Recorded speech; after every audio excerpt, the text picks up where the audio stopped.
Hi, I'm Alex Stoos, founder of Stoos Customs, where we're all about brutal simplicity. My journey has taken me all around the world, where I've met the most incredible people in the industry. I'm back now in Cape Town, South Africa, where I've built the headquarters of Stoos Customs. I would like to invite you in and show you how my amazing team and I customize, modify, and service these beautiful machines.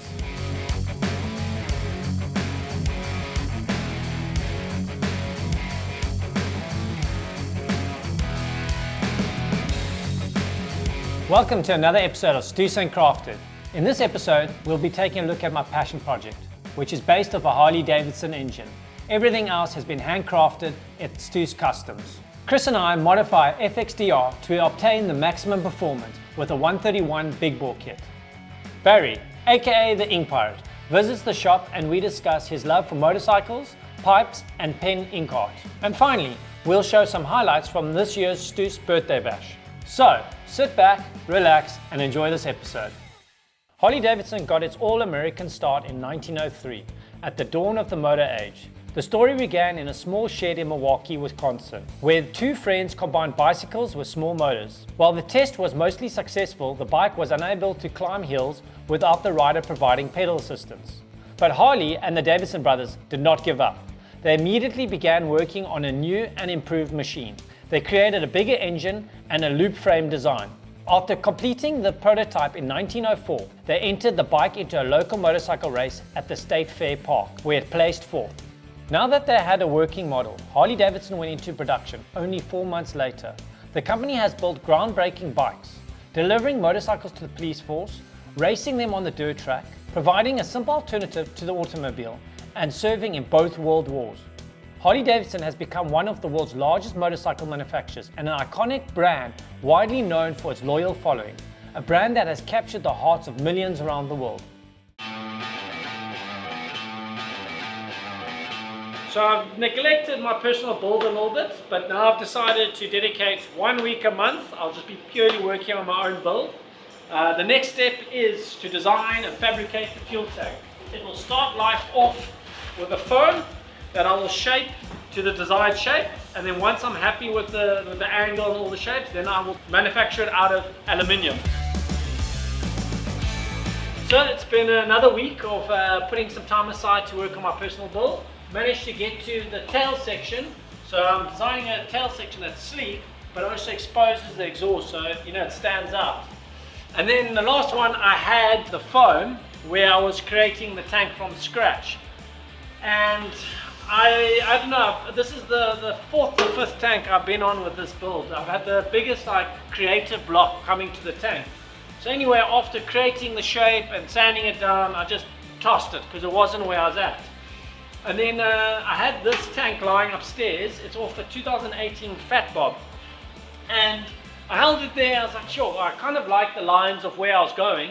So I chopped the back section and I welded in a new tunnel. So what I've decided is I'm just going to carry on building it and just follow it. And if I don't like it in the end, I can always change it. So that's where we're at for now. The next step I've got to do is I've taken MX style bars, which I'm actually going to machine sleeves over to bring this to a 1-inch diameter for all our controls that we have that are Harley, which is 1 inch. So I'm going to manufacture that and the risers, and that will be my next on my goal. I mean, doesn't this say, let's go ride and get into trouble? I mean, probably going to get arrested on the first ride out.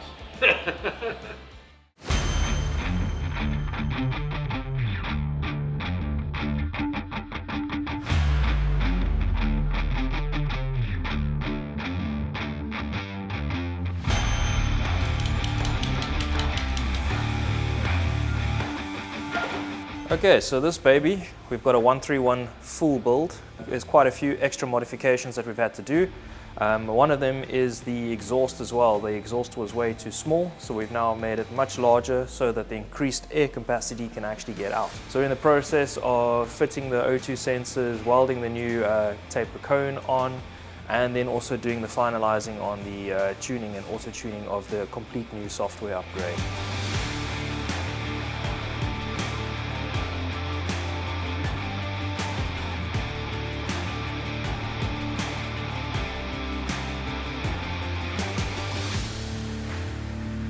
Alrighty, so this is our welding machine. This is our earth cable. Obviously it's nice to have long cables like this on the machine, get all around the workshop. This is going to be attached to the welding table. Any raw material will be completely grounded and you can weld it in any position on the table, making life easier.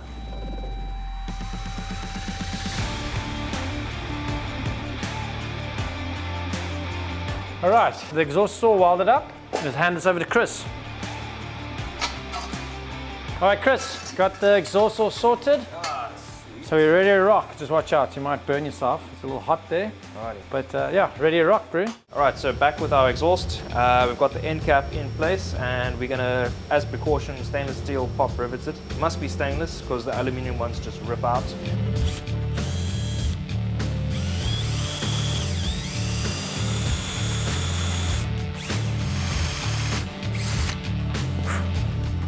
I think this bit is actually blunt. Alrighty, so the bit is slightly blunt and just going to give it a quick sharpen on here. It's a bit of a cheat rather than buying a new bit.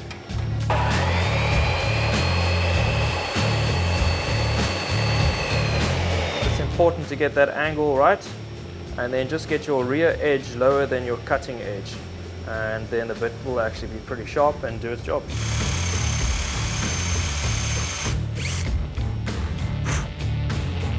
There we go. Okay, so stainless rivets are quite serious. They're a bit difficult to do it by hand. Luckily, we've got a little friend here to sort it out for us. Got the exhaust together. Got our new O2 sensors from our Thundermax kit. These are large 18 mils, so we had to weld these bungs in, make provision for them. And all the pop rivets are in, so now I can bang it on the bike and do a couple of test runs. And then once that's done, we'll obviously send it for ceramic coating and have it looking all pretty.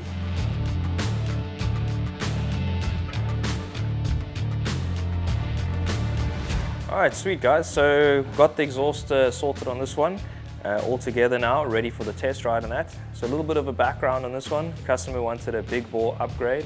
We opted for a 131. It was originally a 114.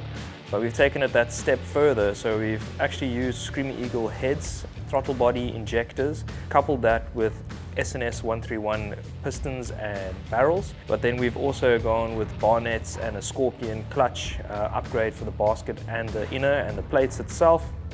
Also with S&S cam chest and a high lift cam in this one, so this one's got a very aggressive cam.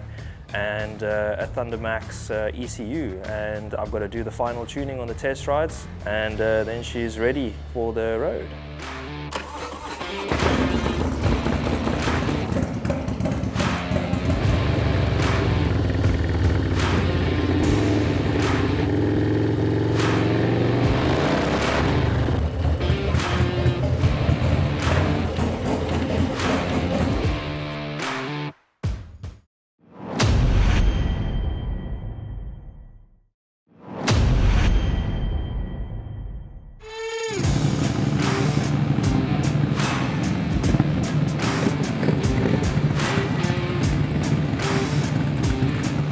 Barry, so welcome to Oil and Grind.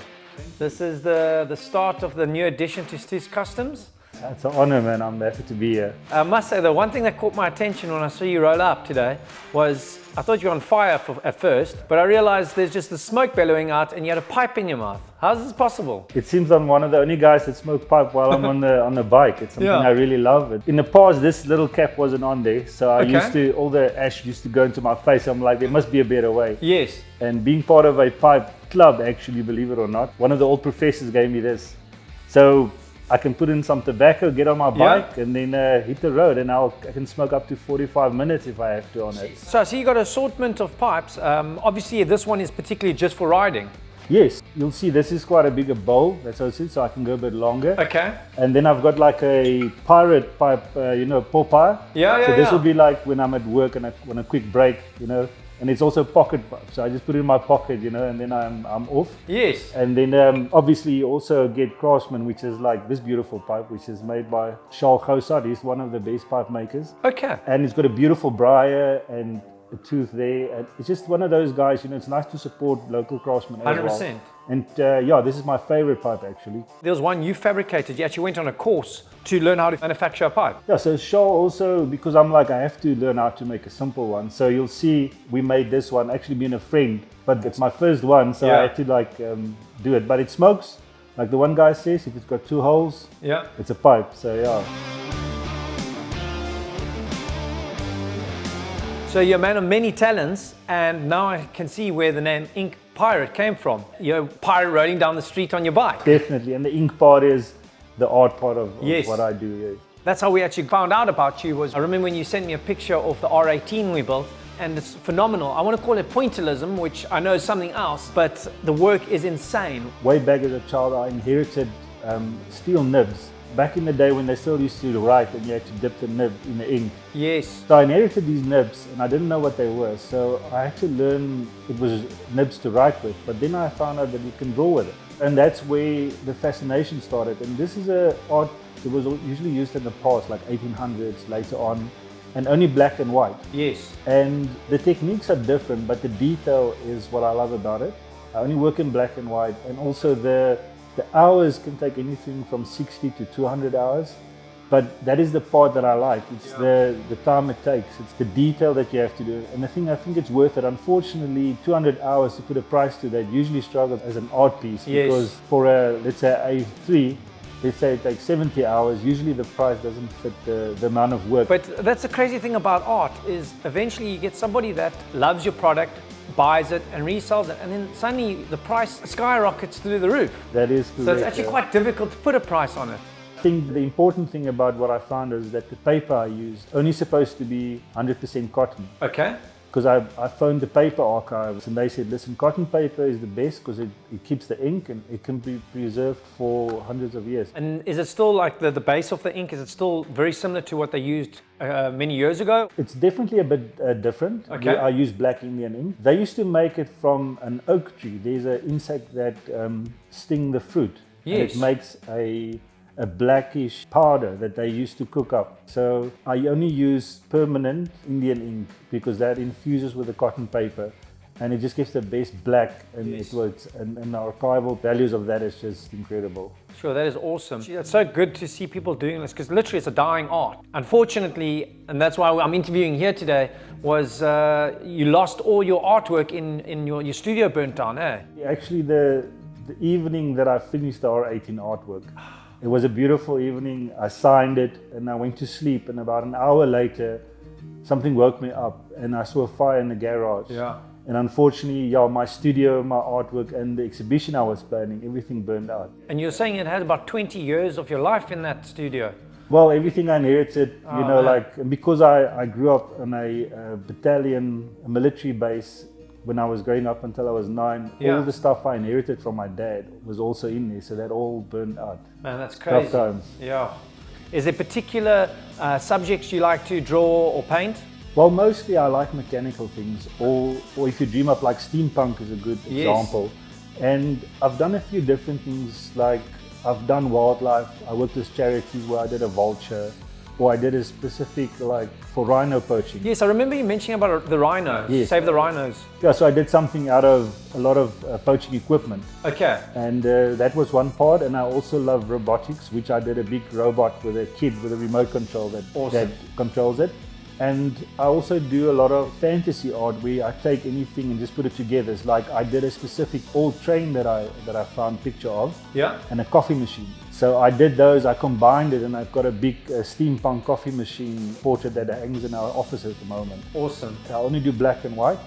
And mostly where my love for steampunk or military stuff or things came from was where I grew up in the military base, where the tanks and the army time, that's where the helicopters, yes. And it was just a brilliant time as a kid. Thankful I was a kid in the war times, but it's just all of those combined, my life stories and everything, you can see in my work. It's always difficult to ask an artist which is your best and your favorite one, because you never know what the next one's going to bring. But what's the most memorable art piece you've done? Funny enough, it's when I was a child. I found a picture where I drew this lion chasing a gazelle. But back then it was an amazing chase and everything. But when I look back, it was literally like a stick lion chasing a stick. But I can see that, especially the level of your skills, you're going to go far, man. And I really hope to do some more bikes with you with the artwork and incorporate it into builds, because your talent is awesome, man. That's why I brought you a print of the one. Oh man, okay, that's awesome, man. So I'll sign it for you. Oh, please. With the nibs, the technique that I use, and then you can keep it and do with it what you want. Well, I'm definitely going to frame it and put it in the showroom. And what's so cool is, like, a lot of the clients is that they might have a bar or a man cave that their bike's not in, and now they've got a picture of their other love on the wall. I've been, obviously with the new space, we've been trying to figure out artwork, and my brother-in-law, who I'm going in partnership with, we've gone through all these different images, and actually, funny enough, you sent it like, I think 4 or 5 days after we were discussing what we're going to put on the wall. And we've both decided that the R18 is going to get hand painted on the wall, so for the world to see. That is brilliant. What an honor to have that done. Thank you. And I'd love you to sign this, and then once this is up, sign the bottom of that artwork. Let's do it. Awesome. Shots. Pleasure, man.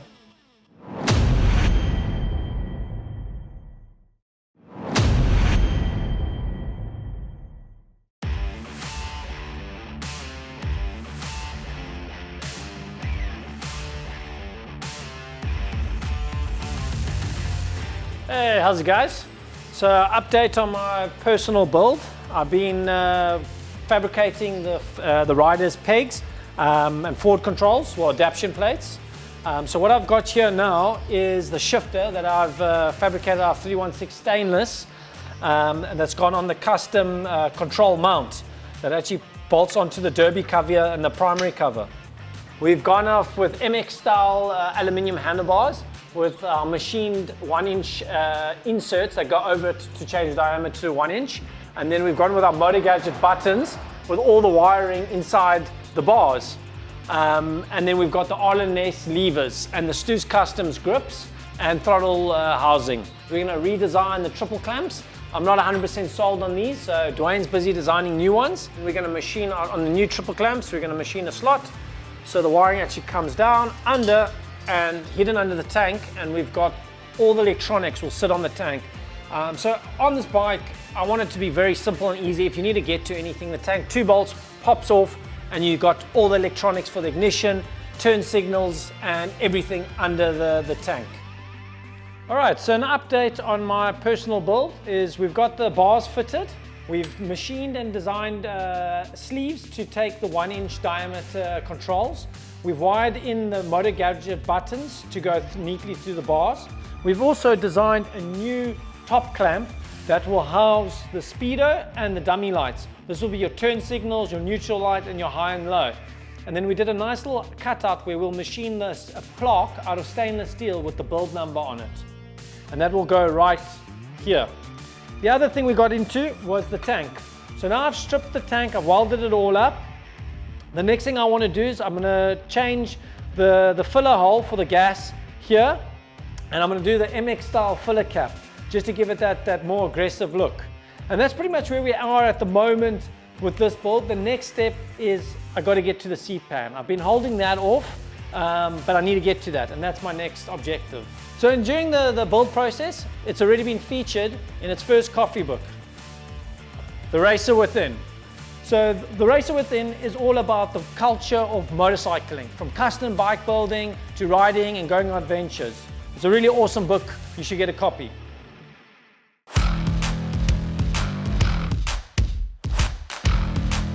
So at Stoos Customs, we're all about hard work. But in November, we put the tools down and host the Stoos Birthday Bash. We start off with a ride out to an awesome location, and we invite everybody that's passionate about motorcycles to enjoy the day with us, from good food, good music, and good company. So this year's Birthday Bash started off in Stoos Customs cul-de-sac with 120 bikes roaring down the street. This year we took the N1, headed to the R44, where we ended up at the Pit Stop Lodge for a few beverages and breakfast.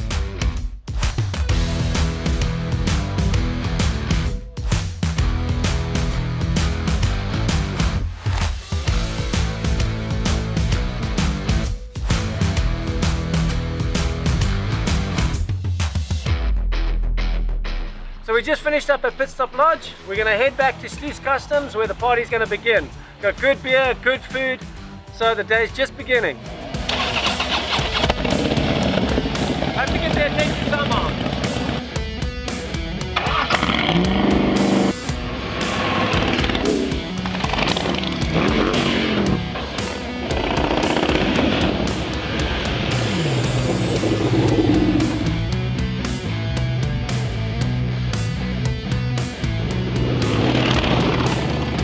On our arrival back, we had a live band, a DJ, and our sponsors provided awesome food, great drinks, and even dessert.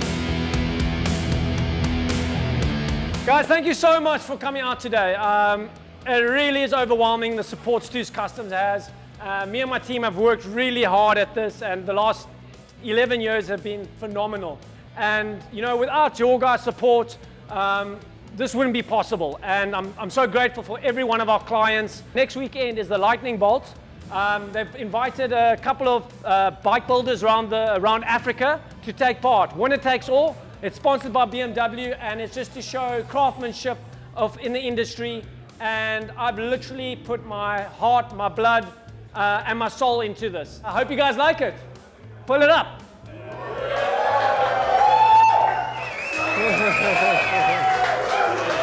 This is named the XX. That's the Roman numerals for 20. We hand fabricated the frame, the exhaust, the triple clamps, the swing arm. The wheels were made in Joburg from BST. The seat was handcrafted by Daniel at Dead Crow. He does all our seats. Incredible work.